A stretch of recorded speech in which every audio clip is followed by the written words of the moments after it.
পবিত্র হজ মৌসুম ঘিরে প্রস্তুতির প্রায় সব কাজ শেষ করেছে সৌদি আরবে অবস্থানরত বাংলাদেশ হজ মিশন। 2026 সালের হজের প্রথম ফ্লাইট শুরু হতে যাচ্ছে 18 এপ্রিল থেকে। ইতিমধ্যেই মক্কা ও মদিনায় সরকারি ও বেসরকারি হাজিদের আবাসন ব্যবস্থা সম্পন্ন করা হয়েছে।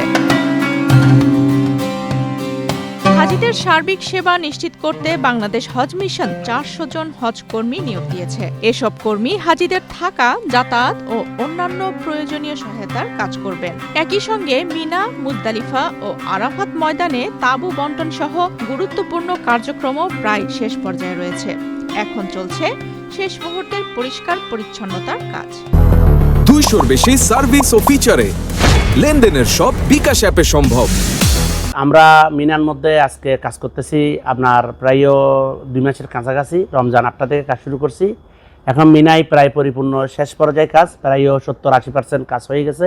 এখন শুধু ফিনিশিংয়ের কাজটা আমাদের চলতেছে। বাংলাদেশ হজ মিশনের কাউন্সিলর মোহাম্মদ কামরুল ইসলাম জানান, হাজিদের স্বাচ্ছন্দ্য ও নিরাপত্তা নিশ্চিত করতে সব ধরনের প্রস্তুতি সম্পন্ন হয়েছে এবং বাকি কাজও দ্রুতই শেষ করা হবে। হজের যে প্রস্তুতিমূলক কার্যক্রম, সেই কার্যক্রমগুলোর মধ্যে অন্যতম হলো বাড়ি ভাড়া, তাঁবু ভাড়া এবং এয়ারলাইন্সের শিডিউল এবং এয়ারলাইন্সের টিকিট এবং স্থানীয় ট্রান্সপোর্ট ব্যবস্থা।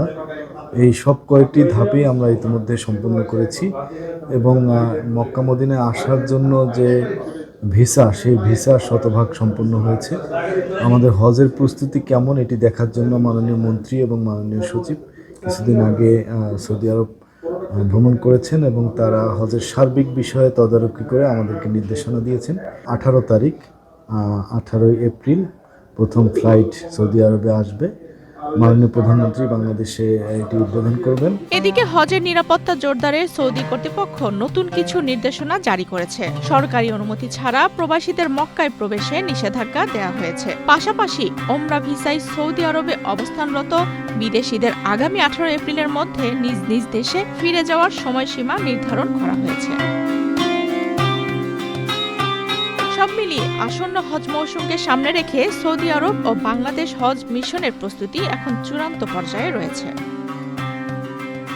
আফসানা রিপা, বাংলাদেশ প্রতিদিন।